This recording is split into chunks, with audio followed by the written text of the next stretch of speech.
Praise lord. హల్లెలూయా. మరి దేవుని నామమునకు స్తోత్రములు. కూడి వచ్చిన మీ అందరికీ వందనములు.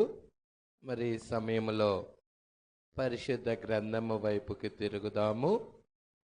అందరూ బైబిల్ గనక ఉన్నట్లయితే పరిశుద్ధ గ్రంథంని చూడండి. పరిశుద్ధ గ్రంథంలో ప్రకటన గ్రంథం 3వ అధ్యాయము 21, 22 వచనాలు చదువుదాం. నేను జయించి నా తండ్రితో కూడా ఆయన సింహాసనమునందు కూర్చుని ఉండిన ప్రకారం జయించు వానిని నాతో కూడా నా సింహాసనమునందు కూర్చుండనిచ్చెదను. సంఘములతో ఆత్మ చెప్పుచున్న మాట చెవిగలవాడు వినుగాక. చాలండి, ప్రార్థన చేద్దాం. స్తోత్రములు ప్రభువా, మహిమగల రాజా, మీకే స్తుతులు స్తోత్రములు చెల్లించుకొనుచున్నాం. అయ్యా, చివరి దినాలలో, కడవరి దినాల్లో మేము జీవిస్తున్నాం. ఎత్తబడే సమయాల్లో మేము ఉంటున్నాం ప్రభువా. గొర్రెపిల్ల భార్య తన్ను తాను సిద్ధపరచుకొని ఎత్తబాటులోకి వెళ్ళబోయే గడియలు ఇవే ప్రభువా. ఎందుకంటే మా ప్రవక్త చెప్పిన ప్రకారముగా అయ్యా వరదలు చూస్తున్నాం, అయ్యా తుఫానులు చూస్తున్నాం, భూకంపాలు చూస్తున్నాం, సునామీలు చూస్తున్నాం, వైరస్లు చూస్తున్నాం, యుద్ధాలు చూస్తున్నాం. ఇవన్నీ రాకడకు సూచనలని అయ్యా ముందుగా చెప్పబడ్డాయి ప్రభువా. అయ్యా కలవరపడిన జనులకు అయ్యా యుద్ధాల గురించి, ఆ సముద్ర ఘోష గురించి అయ్యా నిజముగా జనుల యొక్క హృదయాలు భీతితో నింపబడతాయని నీ లేఖనాలు చెప్తా ఉన్నాయి ప్రభువా. అరే, ఇలాంటి టైంలో మాకు ఆశ్రయపురమైన ఒక ఆయన దొరికాడు. ఆయన్ని మేము గట్టిగా పట్టుకున్నాము. మమ్మల్ని సురక్షితముగా తీసుకెళ్లగలడాయన, ఎత్తబాటు కొరకు తీసుకెళ్లగలడాయన, ఈ ఉపద్రవాలన్నిటి నుండి మమ్మల్ని తప్పించగలడాయన. అందుకే ఆయన మీద ఆధారపడి ఈ మధ్యాహ్న కాల సమయంలో ఆయన సన్నిధికి వచ్చి ఉన్నామయ్యా. నీ కృప మాకు తోడుగా ఉంచమని అడుగుచున్నాము. కొద్ది నిమిషాలు మీరు మాతో మాట్లాడండి ప్రభువా. అయ్యా, మా మధ్య ఒక్క బలహీనుడు కూడా లేకుండా చెయ్యండి. ప్రతి కుటుంబాన్ని దర్శించండి. ఆత్మీయంగా ఎదుగుదల దయచేయండి. ఆత్మ చెప్పే స్వరాన్ని వినే భాగ్యము దయచేయండి. నీ కృప నీ ప్రియబిడ్డలైన మా అందరికి అనుగ్రహించమని, మహిమయు ఘనతయు ప్రభావాలు మీరే పొందుకోమని నజరేయుడైన యేసుక్రీస్తు నామములో ప్రార్థన చేసి అడిగి వేడుకొనుచున్నాము. ఆమేన్. హల్లెలూయా, హల్లెలూయా. కూర్చుందాం. చక్కగా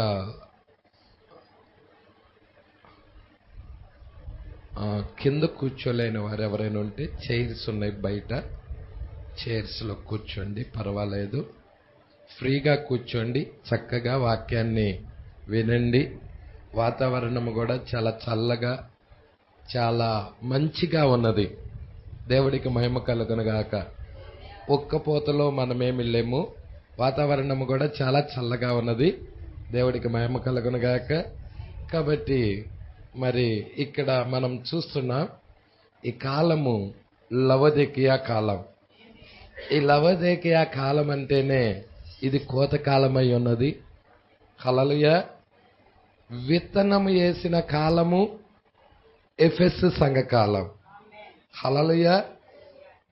అది విత్తనం వేసిన కాలం. కోతకాలం వచ్చేసేదలకే లవోదికీయ సంఘకాలం. హల్లెలూయా. ఏయైతే ఎఫెస్ దగ్గర విత్తనాలు పడ్డాయో అవన్నీ కూడా ఎక్కడ దాకా వచ్చినాయి? ఈ 2000 సంవత్సరాల వ్యవధిలో ప్రయాణము చేసుకుంటూ లవోదికయ దాకా వచ్చినాయి. ప్రజలా అంటే కోతకాలం దాకా వచ్చినాయి. ఎఫెస్ దగ్గర నువ్వు గోధుమలు చూస్తావు, గురుగులు చూస్తావు, నిజ ద్రాక్షావల్లి చూస్తావు, కారు ద్రాక్షావల్లి చూస్తావు. ప్రజలా అవి రెండు కూడా కలిసి ఎదుగుతూ ఉన్నాయి. అయితే అయ్యా నువ్వు మంచి విత్తనము కదా విత్తింది, మంచి విత్తనము కదా విత్తింది, మరి ఈ గురుగులు ఎక్కడి నుంచి వచ్చినాయి అని అడిగారు. అడిగినప్పుడు ఆ యొక్క వ్యక్తి, ఆ దేవుడు ఏం చెప్పాడయ్యా అంటే, అయ్యా మంచి విత్తనం విత్తిన ఆయన మనుష్య కుమారుడు, ఆ మంచి విత్తనము విత్తాను. అయితే మనుషుడు నిద్రించుచుండగా అపవాది వచ్చి గోధుమల మధ్యలో గురుగులు విత్తిపోయెను అని ఉపమానంలో ఉన్నది. అవును కదా? గోధుమల గురించి ఉపమానం మీరు చదివితే గోధుమలు గురుగుల గురించి ఉపమానంలో ఉన్నది. హల్లెలూయా. మనుష్యుడు నిద్రించుచుండగా అతని శత్రువు వచ్చి గోధుమల మధ్య గురుగులు విత్తిపోయాను. దేవుడికి మహిమ కలుగును గాక. ఇప్పుడు ఈ గురుగులని మేము పెళ్ళగిస్తామన్నారు. అయ్యా నీ చిత్తమైతే గురుగులని మేము పెళ్ళగిస్తామన్నప్పుడు దేవుడు ఏమన్నాడయ్యా అంటే, వద్దు వద్దు, ఒకవేళ గురుగుతో పాటు గోధుమలు కూడా పెళ్ళగించబడతాయేమో, వద్దు, అవి రెండిటిని కలిసి ఎదగనియ్యండి. ఎక్కడ దాకా ఎదగాలయ్యా అంటే కోతకాలం దాకా రెండు కలిసి ఎదగనియ్యండి అన్నాడు. ఇప్పుడు మన ముందే కాలం, మన ముందే కోతకాలంలో. హల్లెలూయా. దేవుడు ఆ ఉపమానములో ఏం చెప్పాడు చదువమ్మా. ఆయన అమ్మ ఇక్కడ 114వ 430వ పేజీలో 114వ పేరా అండి. ఇక్కడ గోధుమలు గురుగులు గురించిన ఉపమానం చెబుతున్నాడు. గురుగులు మరియు గోధుమల యొక్క మర్మమును మత్తయి సువార్త 13వ అధ్యాయము 24 నుండి 30వ వచనములో చూతుము. ఏది? గురుగులు గోధుమలను గూర్చిన ఉపమానం, మర్మం. అది ఎప్పుడు నెరవేరింది? మనము జీవిస్తున్న ప్రస్తుత దినాల్లో. అప్పుడా లేక ఇప్పుడా? ఇప్పుడంటే యేసు భూమి మీదకి వచ్చినప్పుడు మొదటి రాకడది. ప్రజలా ఇప్పుడు మనం జీవిస్తుంది ఎన్నో రాకడ? ఇప్పుడు రెండవ రాకడలో. మొదటి రాకడికి రెండవ రాకడికి మధ్య ఎన్ని సంవత్సరాలు ఉన్నాయి? 2000 సంవత్సరాలు ఉన్నాయి. అంటే 2000 సంవత్సరాల క్రితం చెప్పిన మాట ఎప్పుడు నెరవేర్పులోకి వచ్చింది? ఇప్పుడు. ప్రజలా అది ఇప్పుడు నెరవేరుచున్నది. ఆయన మరి ఒక ఉపమానము వారితో చెప్పెను. ఆ ఉపమానం ఏంటంటే, పరలోక రాజ్యము తన పొలములో మంచి విత్తనము విత్తిన ఒక మనుష్యుణ్ణి పోలి ఉన్నది. మనుషులు నిద్రించుచుండగా అతని శత్రువు వచ్చి గోధుమల మధ్య గురుగులు విత్తిపోయెను. మొలకలు పెరిగి గింజ పట్టినప్పుడు,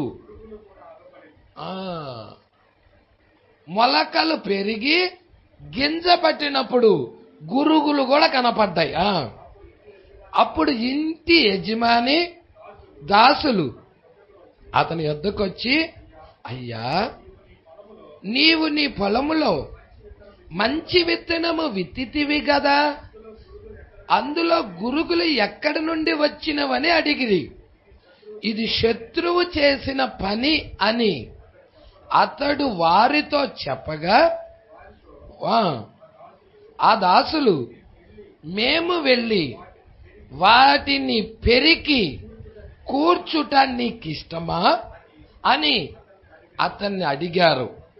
అందుకతడు వద్దు వద్దు వద్దు, గురుగులను పెరుకుచుండగా వాటితో కూడా ఒకవేళ గోధుమలను పెళ్ళగిత్తురు, కోత కాలము వరకు రెండిటిని కలిపి. ఇప్పుడు ప్రతి కాలములో ఏమున్నాయో చెప్పండి? గోధుమలు ఉన్నాయి, గురుగులు ఉన్నాయి, ప్రతి కాలంలో ఉన్నాయి. ఎందుకు రెండు కలిసి ఎదుగుతూ వస్తున్నాయి? హల్లెలూయా. మీకు ఇది అర్థమవుతుంది కదండి. ఒక రోజుకి ఎన్ని గంటలో చెప్పండి? 24 గంటలు. 24 గంటల్లో పగలు ఉంది, రాత్రి ఉంది. అవునా? వెలుగు ఉంది, చీకటి ఉంది. అలాగే 7 సంఘ కాలాలలో గోధుమలు ఉన్నాయి, గురుగులు ఉన్నాయి. ప్రజలా ప్రకృతిలోనే పెట్టేశాడు కదండి. నీకు తెలియంది ఎక్కడ? ఇంకా నీ కంటి ముందు నీవు జీవిస్తున్న దినములోనే 2 ఉన్నాయి. చీకటి వెలుగు 2 ఉన్నాయి. ఇక్కడ కూడా దేవుని బిడ్డలు అపవాది బిడ్డలు 2 ఉన్నారు. గోధుమలు ఉన్నాయి, గురుగులు ఉన్నాయి.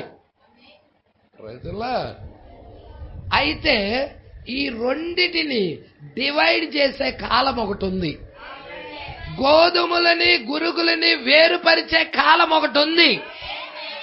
అది ఎక్కడ జరిగిద్ది ఆ కాలం అంటే కోత కాలము నాడు జరిగిద్ది. అది ప్రజల పాస్టర్ గారు కోత కాలం ఎప్పుడు వచ్చిద్ది పాస్టర్ గారు అని అనవాకండి. పాస్టర్ గారు కోత కాలము ఎప్పుడు వచ్చిద్ది పాస్టర్ గారు అని మాత్రం అనవాకండి. ఆల్ రైట్, మనం ఉన్నదే కోత కాలంలో. ఇప్పుడు కోత జరుగుతుంది, కోత కాలంలోనే ఉన్నాం. దూతలు కొడవలు పట్టి కోస్తా ఉన్నారు. అందుకే ఇక్కడ అంటున్నాడు చూడండి, కోత కాలము వరకు రెండిటిని కలిపి ఎదగనియ్యండి. కోత కాలమందు ఏం జరుగుతుందో చూడండి. ముందుగా గురుగులు కూర్చబడతాయి. గోధుమలు కొట్లోకెళ్లే ముందు ఏం కూర్చబడాలో చెప్పండి. ఇక్కడ గోధుమలు గురుగులు ఇద్దరండి వాళ్ళు. గోధుమలు గురుగులు. గోధుమలు ఎవరు? దేవుని బిడ్డలు. గురుగులు ఎవరు? అపవాది బిడ్డలు. అంటే వీళ్ళిద్దరు ఉన్నారు కదా. ఉన్నారా లేదా? ఒకే సంఘములో ఉన్నారు వీళ్ళు. ప్రజల ఇప్పుడు సంఘము క్రింద, మతము క్రింద గోధుమలు గురుగులు అనేవి 2 కలిసి ఎదుగుతూ ఉన్నాయి. కయ్యూను హేబేలు లాగా, ఇస్సాకు ఇష్మాయేల్ లాగా, ఏశావు యాకోబు లాగా. యేసుక్రీస్తు ఇస్కారియోతు యోధా లాగా. పట్టుకుంటున్నారా? ఈ 2 కలిసి వస్తానే ఉన్నాయి. ఎక్కడ దాకా వస్తాయి? కోతకాలం దాకా వస్తాయి. ఇప్పుడు మనం ఉన్నది ఏ కాలం? కోతకాలంలో ఉన్నాం. హల్లెలూయా. కోతకాలములో ఉండినప్పుడు ముందుగా ఏం జరగాలి? గురుగులు కట్టబడాలి. గోధుమలు ఇంటికెళ్లే ముందు ఏం జరగాలి? గోధుమలు ఎక్కడికి వెళ్ళిపోతాయి? కొట్లోకి వెళ్ళిపోతాయి. కొట్లోకంటే ఏదో బడ్డీ కొట్లో కాదు. మన మన మన కొట్లోకి వెళ్ళటం అంటే అర్థం ఏంటంటే పరలోక రాజ్యం వెళ్ళటం. అర్థమవుతుందా? మన ఎత్తబాటులో వెళ్ళటం అంటే మనము ఎత్తబాటులో వెళ్ళేది కొట్లోకి వెళ్ళటం. అంటే కొట్లోకి వెళ్ళే ముందేం జరగాలి? గురుగులు కట్టబడాలి. అది భూమి మీద జరగాలి. పట్టుకుంటున్నారా? గురుగులన్నీ ఒక చోటకు రావాలి.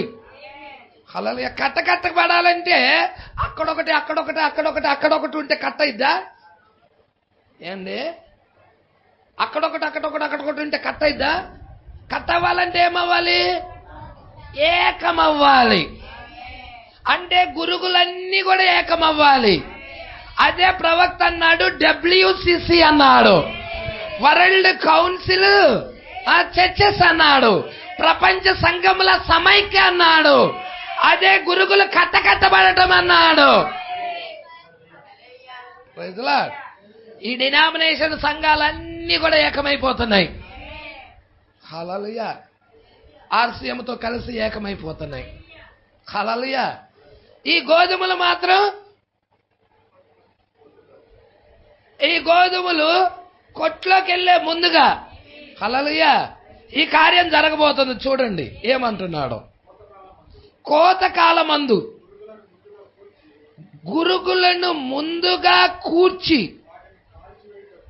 వాటిని కాల్చివేయుటకు. హల్లెలూయా. ఈ గురుగులన్నీ కూడా కూర్చబడేది ఎందుకయ్యా అంటే కాల్చివేయటానికి. మీకు తెలుసు కదా, మలాకి 4వ అధ్యాయం ఏంటో చెప్పండి. యేసుక్రీస్తు యొక్క 2వ రాకడ. మలాకి 3వ అధ్యాయం యేసుక్రీస్తు యొక్క మొదటి రాకడ. మలాకి 3లో భూమి కాల్చబడలేదు. 2వ రాకడలో భూమి ఎప్పుడు కాల్చబడుతుందో మనం చూస్తున్నాము. హల్లెలూయా. ఈ గురుగులన్నీ కట్టబడిన తర్వాత ఇవన్నీ కాల్చబడటానికి సిద్ధంగా ఉన్నాయి. అందుకే ఏలయనగా నియమించబడిన దినము వచ్చుచున్నది, కొలిమి కాలునట్లది కాలును. గర్విష్ఠులందరూ దుర్మార్గులందరూ కొయ్యి కాలువలే ఉంటారు. వారికి వేరైన చిగురైన లేకుండా రాబోయే దినము అందరినీ కాల్చివేయునని సైన్యములకు అధిపతియగు యెహోవా సెలవిచ్చుచున్నాడు. అది ఎవరు సెలవిస్తున్న మాట? యెహోవా సెలవిస్తున్న మాట. Praise the lord.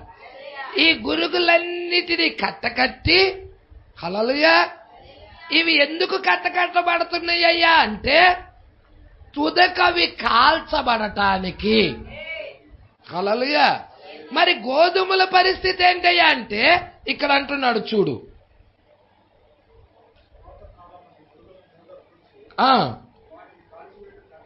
కట్టలు కట్టి గోధుమలను నా కొట్టులో చేర్చి పెట్టుడని.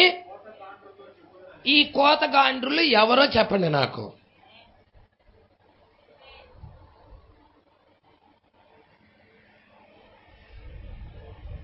ఈ కోతగాండ్రులు ఎవరు? యేసయ్య ఎవరితో చెప్పమంటున్నాడు? గురుగులన్నీ ముందుగా కూర్చి వాటిని కాల్చివేయుటకు కట్టలు కట్టాలి. అంటే ఏది గురుగో ఏది గోధుమో డివైడ్ చేసేది కోతగాండ్రై ఉన్నాడు. Praise the Lord. అంటే ఇంతకీ కోతగాండ్రులతో చెప్పుదున నేను అంటే దేవుడు కోతగాండ్రులను పంపిస్తున్నాడు. ఈ కోతగాండ్రులు ఎవరయ్యా అంటే హల్లెలూయా ఏమన్నాడండి అక్కడ? కోత గాండ్రులతో. హల్లెలూయా. ఒక్కడ కాదు. ఇప్పుడు అదే ఈయన కోత కోయటానికి వచ్చిన ఆయనే, ఇక్కడ ఉన్న వధువు కూడా కోత కోసేదే. 5 రకాల పరిచర్యలో ఉన్నవారు కోత కోసేవాళ్లే. హల్లెలూయా. అందుకే ఈ కోతగాండ్రులకి ఆ గురుగులయ్యో గోధుమలయ్యో సపరేట్ చేసే యొక్క జ్ఞానం ఇస్తున్నాడు, ప్రత్యక్షత ఇస్తున్నాడు. ఏది గురుగో ఏది గోధుమో ఎరిగే ప్రత్యక్షత జ్ఞానము ఈమెకి ఇచ్చాడు ఆయన. ఇయ్యకుండా నువ్వెట్టా వేరు చేస్తావు? ఒకరిని తీసుకొచ్చి ఈయన గురుగాకని ఈయన గోధుమాకని ఎలా చెబుతావు నువ్వు? ఆ రివలేషన్ రావాలి, ఆ ప్రత్యక్షత రావాలి. ఆ రివలేషన్ ఆ ప్రత్యక్షత కనుక నీకు ఉన్నట్లయితే నువ్వు ఖచ్చితముగా ఆ గురుగులను డివైడ్ చేసేసింది. అదేదో కాదండి, ఈ వాక్యమే, ఈ వర్తమానమే, 7వ దూత తీసుకొచ్చిన వర్తమానమే. ఏది గోధుమో ఏది గురుగో వేరుపరుస్తుంది. ప్రజల సొలొమోను దినాలలో మీరు చూసినట్లయితే ఇద్దరు స్త్రీలు ఉంటారు. ఇద్దరు స్త్రీలు కూడా బిడ్డలను కంటారు. ఒక తల్లి తన బిడ్డ మీద పడుకునేదనికే ఆ బిడ్డకి ఊపిరాడక బిడ్డ చచ్చిపోతాడు. ఇంకొక తల్లి పక్కలో బతికున్న బిడ్డ ఉంటుంది. దీని బిడ్డ చచ్చేదనికే దీని బిడ్డను తీసుకొని వెళ్ళి ఆ బతికున్న తల్లి ఆ యొక్క బతికున్న బిడ్డను తీసుకొని తన సంఖలో పెట్టుకొని చచ్చిన దాన్ని తీసుకెళ్లి అక్కడ పడుకోబెట్టేసి ఆ చచ్చిన బిడ్డను తీసుకెళ్లి ఆ తల్లి దగ్గర పడుకొచ్చి రహస్యంగా వచ్చి పడుకొని ఈమె కూడా ఇక్కడ ఉన్నది. అయితే ఆ ఉదయకాలంలో లేచి చూచేదలికి తన బిడ్డ చచ్చిపోయి ఉన్నాడు.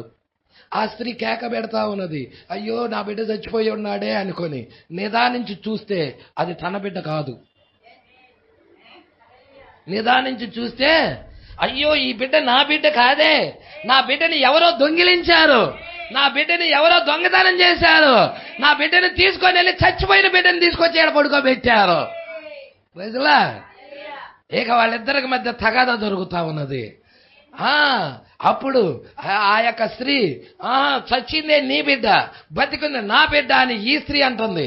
లేదు, బతికుంది నా బిడ్డ, చచ్చింది నీ బిడ్డ, నువ్వే తీసుకొచ్చి నా పలకలో పడుకోబెట్టావని ఈ స్త్రీ అంటుంది. వీళ్ళిద్దరూ సొలొమోను దగ్గరికి వచ్చారు, రాజు దగ్గరికి వచ్చారు. ఇదిగో సొలొమోను కంటే గొప్పవాడు ఇక్కడికి వచ్చాడు. మన దినాల్లో సొలొమోను కంటే గొప్ప ఆయన వచ్చాడు. ఇక్కడ కూడా ఇద్దరు స్త్రీలు ఉన్నారు, 2 సంఘాలు అయి ఉన్నాయి. ఆ బిడ్డ ఎవరో కాదు, యేసుక్రీస్తుకి సాదృశ్యమై ఉన్నాడు. మనం చూసినట్టయితే ఆ యొక్క ఒక తల్లి బిడ్డను చంపినది అదేదో కాదు, సంఘ శాఖ అయి ఉన్నది. క్రీస్తును చంపేసినది, వాక్యాన్ని చంపేసినది ఇంకొక స్త్రీ ఉంది, ఆమె వధువు అయి ఉన్నది. ప్రజలా ఈ వాద్యము తీర్చడానికి సొలొమోను దగ్గరికి వెళ్ళాడు, ఈ కాల ప్రవక్త దగ్గరికి వచ్చాడు, ఈ కాలపు వర్తమానికుడి దగ్గరికి వచ్చాడు. హల్లెలూయా. సొలొమోనుతో ఇలా మనవి చేసుకుంటున్నారు, అయ్యా నీ దాసినైన నన్ను జ్ఞాపకం చేసుకో. అయ్యా మేమిద్దరము ఒకే గదిలో ఉన్నాం, అయితే నేను కన్న తర్వాత ఇది కూడా కనినది. అయితే దీని బిడ్డ చచ్చిపోయాడు, నా బిడ్డ బతికున్న బిడ్డను తీసుకెళ్లి తన పక్కలో పడుకోబెట్టి చచ్చిన బిడ్డను తీసుకొచ్చి నా పక్కలో పడుకోబెట్టిందంది ఈమె. లేదయ్యా, అదే చచ్చిందే దాని బిడ్డ, బతికిందే నా బిడ్డ అని ఈ స్త్రీ చెబుతుంది. ఈ ఇద్దరు స్త్రీలలో ఏది గురుగో ఏది గోధుమో ఎలా చెప్తావు?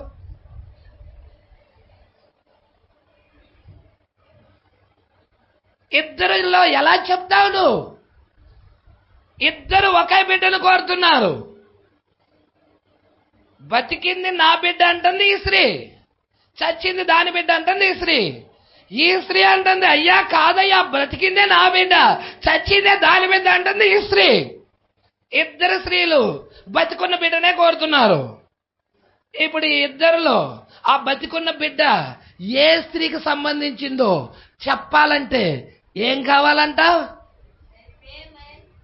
ఏం కావాలంటావు? ప్రజలా మరి ఇది సొలొమోను కంటే గొప్పవాడున్న కాలంలో మనం ఉన్నాం. ఆ దినాలలో దైవ జ్ఞానం సొలొమోనుకి దేవుడిచ్చాడు. ఈ రోజు వధువుకు కూడా దైవ జ్ఞానం ఇవ్వబడి ఉన్నది. ఈ కాల ప్రవక్తకు కూడా దైవ జ్ఞానం ఇవ్వబడి ఉన్నది. సొలొమోను అన్నాడు, ఇద్దరు ఒకే బిడ్డను కోరుతున్నారు కాబట్టి ఇప్పుడు నిజమైన తల్లేదో డూప్లికేట్ తల్లేదో బయటికి రావాలి. హల్లెలూయా. నిజ ఆరాధికులు ఎవరో డూప్లికేట్ ఆరాధికులు ఎవరో బయటికి రావాలి. బయటికి రావాలి అంటే ఏం చేయాలయ్యా అంటే మనం చేయాల్సింది ఒకటే. రాజు చెప్తున్నాడు, ఖడ్గాన్ని తీసుకురా, ఖడ్గాన్ని తీసుకురా అన్నాడు. ఏం చేస్తావు ఖడ్గం తెచ్చి? బిడ్డను బల్ల మీద పడుకోబెట్టు. హల్లెలూయా. మరి బతికున్న బిడ్డను ఇద్దరు కోరుతున్నారు, 2 సగాలు చేద్దాం. ఒక సగం దీనికి ఇద్దాం, ఒక సగం దీనికి ఇద్దాం అని చెప్పారు. చేసి ఖడ్గాన్ని తీసుకురానేదలికే, కత్తి తీసుకొచ్చి అమాంతంగా ఎత్తి నరకబోయేదలికే. హల్లెలూయా. అమాంతంగా యువతలో ఉన్న తల్లి అమాంతంగా బిడ్డ మీద పడి అయ్యా చంపొద్దని కాకబెట్టింది. ఇదైతే అంటుంది అయ్యా 2 ముక్కలు చేసి చెరొక దానికి అయ్యా అంటుంది. హల్లెలూయా. అప్పుడు అన్నాడు ఇది డూప్లికేట్ తల్లి, అవతల ఉన్నది డూప్లికేట్ తల్లి. నిజమైన తల్లి ఆ బిడ్డ మీద పడినామే, ఈమె నిజమైన తల్లి. సబీనో కన్యా దగ్గర రాజ ఖడ్గము ఈ కాల ప్రవక్త దగ్గరికి దిగొచ్చినదా? ఏది నిజమైన తల్లు, ఏది డూప్లికేట్ తల్లు తెలియజెప్పడానికి రాజ ఖడ్గము దిగొచ్చినది. ఈ కాల ప్రవక్త దగ్గరికి రాజ ఖడ్గము దిగొచ్చినదా? దేవుడికి మహిమ కలుగునుగాక. హల్లెలూయా. ఆ 2 అంచులు గలైన వాడి అయిన ఖడ్గమే నిజమైనదేదో అబద్ధమైనదేదో తెలియజెప్తా ఉంటది. సంగమా, ఈ సామాన్యతలో ఉన్న విషయాలు సామాన్యతలో ఉన్నాయి. హల్లెలూయా. అందుకే ఇక్కడ అంటున్నాడు, ఏమంటున్నాడు? గోధుమలయ్యో గురుగులయ్యో ఎప్పుడు కోతకాలమందు నా దూతలు ఉన్నారు, కోతగాండ్రులు ఉన్నారు, వాళ్ళు డివైడ్ చేస్తారు. అంటే ఈ కాలంలో వచ్చిన రెవల్యూషన్, ఈ కాలంలో వచ్చిన ప్రత్యక్షత పౌలు గారి టైంలో కూడా లేదు, ఏ కాలంలో కూడా లేదు. హల్లెలూయా. మొదటి సంఘకాలపు దూతైన పౌలు ఏమన్నాడో తెలుసా? నేను కొంత మట్టికే చూస్తున్నాను, కొంత మట్టికే ఎరుగున్నాను, పూర్ణమైనది రాబోతుంది, పూర్ణమైనది వచ్చినప్పుడు పూర్ణము కానిది అది లేఖనం. పౌలు గారు చెప్పిన లేఖనం. పూర్ణమైనది వచ్చే కాలం ఒకటి ఉన్నదని పౌలు గారికి తెలుసు. పూర్ణమైనది వచ్చే కాలం ఏదో కాదు, కోతకాలం అయ్యున్నది. మనము జీవిస్తున్న ఈ కాలమే అయ్యున్నది.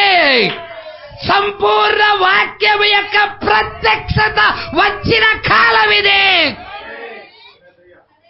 కొద్దిపాటి వెలుగొచ్చిన కాలం కాదు, సంపూర్ణ వాక్య ప్రత్యక్షత వచ్చిన కాలం. ఎందుకు అంత సంపూర్ణమైన వాక్య ప్రత్యక్షత వచ్చిందో తెలుసా? ఏది గురుగో ఏది గోధుమో గుర్తుపడటానికి, గురుగులని కట్టకట్టి కాల్చివేయడానికి, డివైడ్ చేయడానికి. రైతులా, దేవుడు ఈ కోతగాండ్రులకు అవకాశం ఇచ్చాడు. 115వ పేరా అండి. మొదటి కాలము నుండి ఇప్పటి వరకు. మొదటి కాలం అంటే ఏదో చెప్పు. మొదటి సంఘకాలం, మొదటి కాలం, మొదటి సంఘకాలం, ఎఫెసు సంఘకాలం. అప్పటి నుండి ఇప్పటి వరకు 7వ సంఘకాలం అంటే చివరి సంఘకాలం. కోతకాలం వచ్చే అంతవరకు కూడా వదిలా గురుగులు మరియు గోధుమలు మధ్యలో ఎక్కడైనా డివైడ్ జరిగిందా? డివైడ్ చేసే కాలం ఏది? ఇప్పుడున్న కాలం.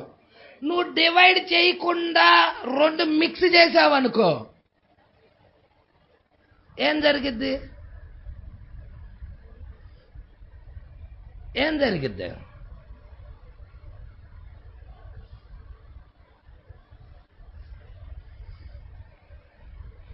ఓ చికెన్ కొట్టుకెళ్ళావు, చికెన్లో చేదు ఉంటుంది, పేగులు ఉంటాయి, వేస్ట్ ఉంటుంది. డివైడ్ చేస్తావు, చేస్తారా లేదా? వాటిని అన్నిటి తీసేయాల్సినవి అన్ని తీసేసి ఆ మంచిదాన్ని కటింగ్ చేసి కూరకు పంపిస్తారు. డివైడ్ చేయాల్సినవి చేయకుండా 2 కలిపి కొట్టి పంపించాడు అనుకో, కూర వండుకోమని, ఎలా ఉండిద్ది? హల్లెలూయా. డివైడ్ చేయాలి. డివైడ్ చేసే కాలం ఇది. ఇప్పటిదాకా 2 కలిసి ఎదుగుతూ వచ్చినాయి. ఏది గోధుమో ఏది గురుగో డివైడ్ చేసే కాలం ఏ కాలం అంటే కోతకాలం. ప్రజలా అర్థమవుతుందా? అందుకంటున్నాడు చూడండి, ఇప్పటి వరకు గురుగులు మరియు గోధుమలు పక్క పక్కనే కలిసి పెరుగుచూ ఉన్నవి. కోత వచ్చినది. నైసియా దేనిని స్థాపించవలెనని కోరుకొనినదో, నైసియా కౌన్సిల్ దేనిని స్థాపించాలనుకున్నదో అది చివరికి, అంటే చివరిదంటే ఏది, కోతకాలం వచ్చేసేదలికే అది నెరవేరిపోయింది. అయిందా లేదా? ఇప్పుడు అన్ని కనబడుతున్నాయా? గురుగులు కనపడతలేదా? భూమి మీద కోకళ్ళ గురుగులు ఉన్నాయి, నువ్వు చూడగలిగితే.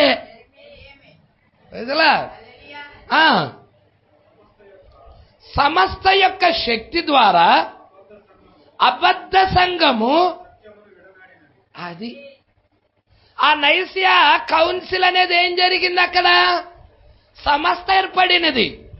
అపోస్తుల బోధని త్రోసేసి తన సొంత సిద్ధాంతాన్ని ప్రవేశపెట్టుకున్నది. ప్రజలు పట్టుకుంటున్నారా?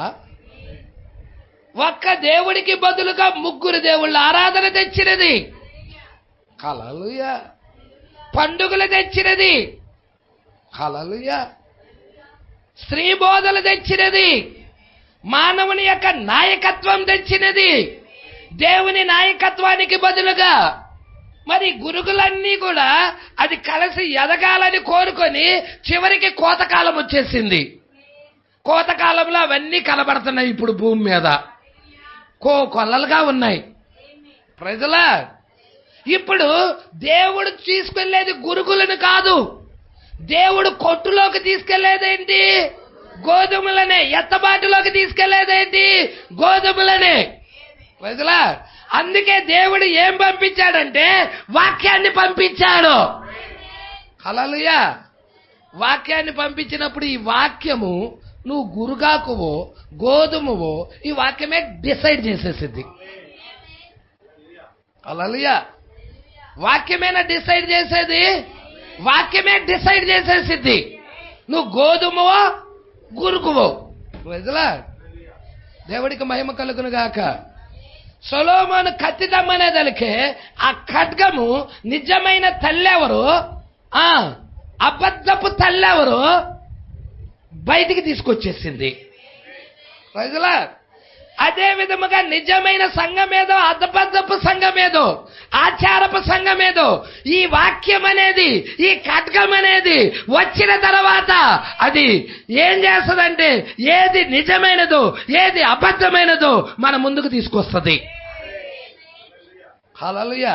అందుకే ఇక్కడ అంటున్నాడు, చూద్దాం. అది ఇప్పుడు అబద్ధమైన సంఘము సత్యాన్ని విడనాడింది. సత్యము విడనాడి ఎవరితో చేతులు కలిపింది అంటే రాజకీయముతో. హల్లెలూయా. ఒక క్రైస్తవ్యము రాజకీయముతో కలపకూడదు. అయ్యా వాళ్ళు రాజకీయవేత్తలు, వాళ్ళతో నేను కూడా పోటీ పడతానయ్యా, వాళ్ళలో నేను కూడా సభ్యుడుగా ఉంటానయ్యా, క్రైస్తవుడికి తగదు. ప్రజలా ఎప్పుడైతే నువ్వు రాజకీయము వైపు తిరిగావో నువ్వు నీలో ఉన్న భక్తి అంతా చచ్చిపోయిందని అర్థం. క్రీస్తును నువ్వు చంపేశావని అర్థం. ప్రజలా లోకముతో నీకు సాంగత్యం ఉండకూడదు. సహోదరుడు చక్కగా పాడాడు. లోకముతో మనకు పని ఉండకూడదు. లోకము వేరు వద్దయ్యాది. లోకాల్లో ఉన్నదంతా శరీరాశ, నేత్రాశ, జీవపు డంబము. కాబట్టి మనం దానికి దూరముగా ఉండాలి. వాక్యాన్ని హత్తుకొని ఉండాలి. ప్రజలా ఎప్పుడైతే ఒక క్రైస్తవుడు రాజకీయాల్లోకి వెళ్ళాడో, ఒక పాస్టర్ రాజకీయాల్లోకి వెళ్ళాడో, ఒక విశ్వాసి రాజకీయాల్లోకి వెళ్ళాడో వాడు డెడ్ ఎన్నైనా చెప్పు, వాడు ఎంత సింగర్ కావచ్చు, ఎంత ప్రసంగికుడు కావచ్చు, ఉజ్జీవ ప్రసంగికుడు కావచ్చు, అతడు చచ్చిపోయాడు. ప్రజలా దేవుడికి మహిమ కలుగును గాక. మనం ఎల్లప్పుడూ ప్రత్యేకంగానే ఉండాలని దేవుడు కోరుతున్నాడు. హల్లెలూయా. మిక్సర్ కాంగ్రిగేషన్ కోరడు. ఆదికాండం 1వ అధ్యాయం చూస్తే వెలుగును చీకటిని దేవుడు వేరుపరచగా అని ఉంటది. వేరుపరిచాడా? పగటిని రాత్రిని వేరుపరిచాడా? ఆదికాండము నుండి ఆయన వేరుపరుస్తూనే వస్తున్నాడు. నిజ ద్రాక్షవల్లి కారు ద్రాక్షవల్లిని వేరుపరుస్తున్నాడు. గోధుమని గురుకుని వేరుపరుస్తున్నాడు. ప్రజల దేవుడికి మహిమ కలుగునుగాక. అందుకే ఇక్కడ ఏమంటున్నాడో చూడండి. రాజకీయ పలుకుబడిని ఉపయోగించుకున్నది ఏంటది? ఆ సంఘం అండ దొరికింది. రాజకీయ పండ. నేను ధనవంతురాలనని చెప్పుకున్నది, నేను గొప్ప ఐశ్వర్యం ఉన్నదని చెప్పుకుంది. ఎవడికి కావాలి నీ డబ్బు? ఎవడికి కావాలి నీ మేడ మిద్దెలు? ఎవడికి కావాలి నీ పలుకుబడులు? ప్రజలా చెప్పుకున్నదా లేదా లవదేకియా కాలం? ఇప్పుడు రాజ్యము ఈ సంఘానికి అండగా వచ్చేసింది. నేను సపోర్ట్గా ఉన్నా. నీకు నచ్చని వాళ్ళని పొడిసేయి, నరికేయి, కాల్చేయి. హల్లెలూయా. 6,80,00,000 మంది ప్రొటెస్టెంట్లని పోపు చంపేసేశాడు. రోమన్ కాథలిక్ సంఘం చంపేసేసింది. వాళ్ళ సిద్ధాంతాలకి ఎదురు తిరిగినందుకు, వాక్య ప్రత్యక్షత మీద నిలబడినందుకు అంతగా దారుణంగా చంపినది. దానితో ఈరోజు ప్రొటెస్టెంట్ సంఘాలన్నీ ఏకమై కలుస్తున్నాయి. అవే గురుగులు. ప్రజలా సంగమా పట్టుకుంటున్నావా? అందుకే కొంచెం ముందుకు క్లియర్గా వస్తుంది. పట్టుకుందామా? రాజ్యము దానికి అండగా ఉన్నది. నిజమగ విశ్వాసిని నిర్మూలము చేయుటకు. చూసారా అండి? ఎర్రగుర్రం ఏంటి? అది కాదా? తెల్ల గుర్రం మీద ఎక్కి మోసగిచ్చాడు. ఎర్రగుర్రం మీద ఎక్కేదలికే తెల్లగుర్రము యొక్క అధికారము, ఎర్రగుర్రము యొక్క అధికారము రెండు ఎక్కువైపోయిన పవర్. రాజకీయ అండ కూడా దొరికింది, ప్రభుత్వపు అండ కూడా దొరికింది. మతపరమైన అండ, ప్రభుత్వపరమైన అండ కలిసి రెండు ఏకమై ఎవరైతే ఆయన మాట వినడో చంపేస్తున్నాడు. ఇప్పుడు ఆ దూడ టైంలో ఉన్నవాళ్ళు నిస్సహాయులుగా ఉండి చంపబడతాం తప్ప వాళ్ళు ఏం చేయలేకపోయారు. ప్రజలా దేవుడికి మహిమ కలుగును గాక. అందుకంటున్నాడు, చూద్దామా? నిజమగు విశ్వాసిని నిర్మూలం చేయుటకు. షడ్రక్ మేషక్ అబేద్నెగో టైంలో కూడా వాళ్ళని నిర్మూలన చేయాలని పూనుకున్నదా? దానియేలుని నిర్మూలన చేయాలని పూనుకున్నదా? సత్యం వాళ్ళలో ఉన్న భక్తిని తీసేయాలని కోరుకుందా? చూస్తున్నారా? పట్టుకుంటున్నారా? సాతాను తంత్రాలు పట్టుకోండి. మీకు కీలిస్తున్నా అన్ని, మీరు వాడిని జయిస్తారని, మీరు ఆ కీ ద్వారాగా వాడి తంత్రాలు ఎరుగుతారని దేవుడు మీకు అన్ని కీలిచ్చేస్తున్నాడు, తాళపు చెవులు ఇచ్చేస్తున్నాడు. ఆ తాళం తీసుకోవటం, లాడకెళ్ళటం, అరే నీ గురించి నాకు అన్ని తెలిసిపోయిందిలే ముందు. హల్లెలూయా. ఎందుకో తెలుసా? తాళపు చెవి ఉంటే లోన ఉన్నవి కూడా చూడగలుగుతావు. తాళపు చెవి లేకపోతే బయట ఉండి లోన ఉన్నవి ఎలా చెప్తావు? తాళం వేసేసి ఉంది కదండి.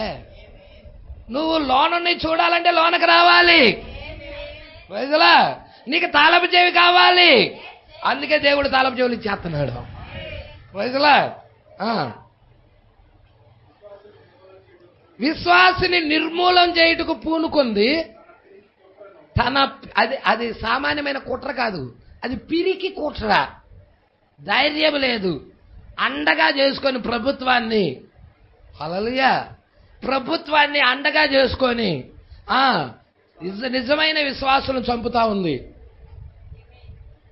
అదే ధైర్యంగా అయితే డేవిడ్ వచ్చాడు, దావీదు ఎదురుగా గొలియాతు నిలబడ్డాడు. 6 మూరల జానుడు ఉన్నాడు. అని నేను చంపడానికి బలంతుడు అవసరం, 12 సంవత్సరాల బాలుని పంపిస్తున్నా పో అన్నాడు. 12 సంవత్సరాల పిల్లాడు వెళ్ళి ఆ గొలియాతుని నరికి పడేసి వచ్చాడా? హల్లెలూయా. అర్థమవుతుందా? వాడు సవాళ్ళు విసురుతా ఉన్నాడు అక్కడుండి. కానీ నీ సవాళ్ళన్నీ కుక్క మురిగినట్టు మురగటమేలే అన్నాడు. దేవుడికి మహిమ కలుగును గాక. ఇజ్రాయేల్ సైన్యాన్ని తృణీకరించడానికి నువ్వు ఏమాత్రం పోడు అసలు. ఇజ్రాయేల్ దేవుడు ఎంత గొప్పవాడో తెలుసా నీకు? హల్లెలూయా. ఆయన మీదకే ఫైటింగ్ వస్తావా నువ్వు అని? నేను వెళ్తా యుద్ధానికని 12 సంవత్సరాల బాలుడు వెళ్ళి నరికి పడేసి వచ్చేసేసాడు. అక్కడ జనులు అన్నారు, స్త్రీలందరూ కేకలు పెట్టారా, సౌలుకి 1000 మందిని చంపితే ఆ దావీదు 10,000 మందిని చంపారని కేకలు పెట్టారు. అప్పుడు వచ్చిందంట సౌలులోకి దురాత్మ. అదే చిన్నపిల్లాడు దావీదు, నేను రాజుని, మహారాజుని, ఇంత పెద్ద సేవకుడినైనా నేను ఆ చిన్న పిల్లాడు 10,000 మందిని చంపుతానంటున్నాడా అని వీళ్ళు పాటలు పాడుతుంటే ఆయనకంట ఈర్ష వచ్చేసిందంట. ప్రజలా ఎవరికి ఈర్ష వచ్చి? సౌలుకి. సౌలు వధువు కాదండి, దావీదే వధువు. సౌలు వధువు కాదు. వధువు ఎప్పుడు వధువులో ఉన్న సభ్యుడిని చంపాలని చూడడు, కోరుకోడు. దావీదుకి సౌలు దొరికినా గాని, ఆయన వధువు కాకపోయినా గాని దావీదు చంపదలుచుకోలా. హల్లెలూయా. అది దైవిక ప్రత్యక్షత, అది దేవుని ప్రేమ. హల్లెలూయా. పట్టుకుందాం, ఇక్కడికి వద్దాం.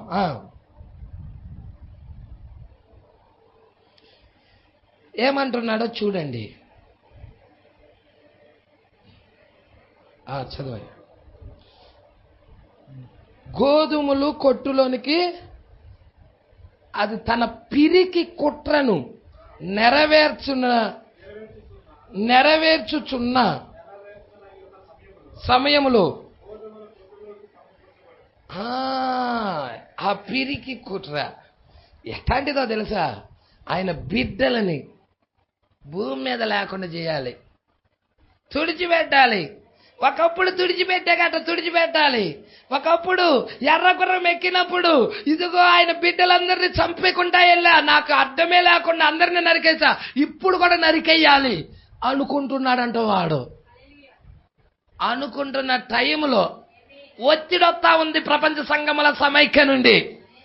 నీకు రేషన్ కట్టు, నీకు ఆధార్ కార్డు కట్టు, బీప్ కార్డులు కట్టు, అన్ని కట్టు అంటున్నారు.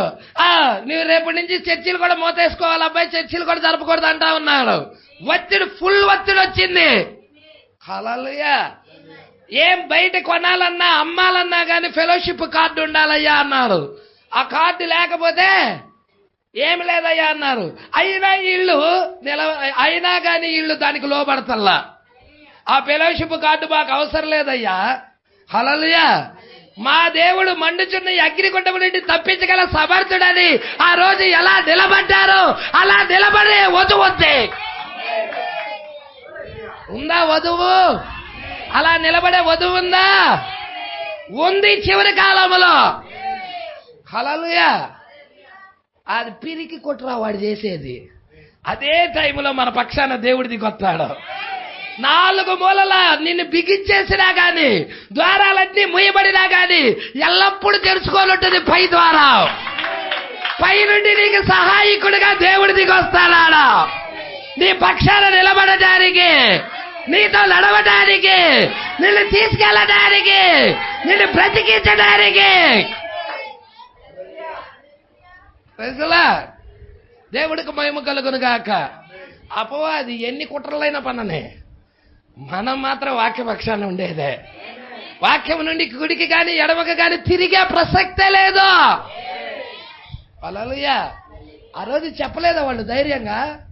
ఓ నెబుకద్నెజరా, ఇందు గురించి బాధపడాల్సిన అవసరమే లేదు, చింతపడాల్సిన అవసరమే లేదు.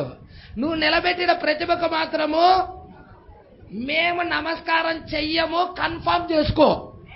కన్ఫర్మ్, అది డిక్లేర్, అది. హల్లెలూయా. గట్టిగా మాట్లాడుతున్నారు వాళ్ళు. ప్రతిమకు నమస్కారం చేయవా అంటే ఈ దినాల్లో కూడా ప్రతిమ వచ్చిద్దా? ప్రతిమ ఆరాధన ఏమన్నా ఉన్నదా భూమి మీద? ప్రకటన 13 చదువు, ప్రతిమ ఆరాధన ఉందో లేదో తెలుస్తుంది. హల్లెలూయా. ఆ ప్రతిమ ఆరాధన నమస్కరించిన వారిని, ఆరాధించిన వారిని, గొప్పవారేమి కొద్దివారేమి అందరినీ ప్రజల చంపటానికి అధికారం కలిగి ఉంది. హల్లెలూయా. అయినా ఇక్కడ ఒక ఆమె నిలబడతా ఉంది ఆ ఒత్తిడిలో. ఆ ఒత్తిడి సమయంలో ఒక ఆమె నిలబడతా ఉన్నది. ఎందుకో తెలుసా? ఆ టైంలోనే ఈమెను ఇంటికి తీసుకెళ్లేది. కొట్లోకి తీసుకెళ్తాడు గోధుమలు. హల్లెలూయా. ఉన్నాయా మరి ఇక్కడ గోధుమలు? కొట్లోకి తీసుకొని వెళ్ళటానికి, నీ పక్షము వహించడానికి ఆ దేవుడు, బలిష్ఠుడైన దేవుడు భూమి మీదకి నీ దగ్గరికి వచ్చి నిన్ను తీసుకొని వెళ్ళటానికి సిద్ధంగా ఉన్నాడు. అందుకే అంటున్నాడు, చూద్దాం కొంచెం ముందు చదువుదాం. తన పిరికి కుట్రను నెరవేర్చనయ్యున్న సమయంలో గోధుమలు కొట్టులోనికి కూర్చబడును. ఇక మీదట గురుగులు మరియు గోధుమలు 2000 సంవత్సరాల నుండి ఇప్పటి వరకు అవి పక్క పక్కనే ఎదుగుతూ వచ్చాయి. ఇక నుండి ఎదగవు. ఎందుకు ఎదగవు? డివైడ్ జరిగినది. గోధుమలు వెళ్ళిపోయాయి, గురుగులు విడవబడ్డాయి. ఈ గురుగుల మీదకి తీర్పులు వస్తున్నాయి. ఈ గురుగుల మీదకి పాత్రలు కుమ్మరిపోతుంది, తెగుళ్ళు కుమ్మరిస్తున్నాడు. ఎంత క్లియర్ గా ఉందో చూడండి వాక్యం.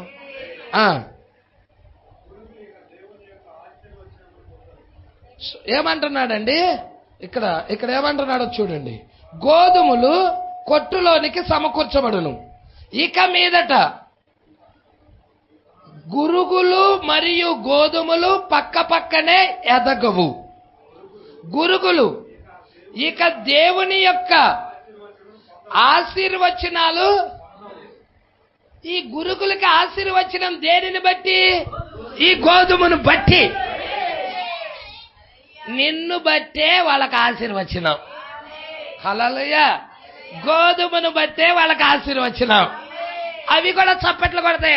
దేవుడు మమ్మల్ని దీవించాడు, ఆశీర్వదించాడు అని.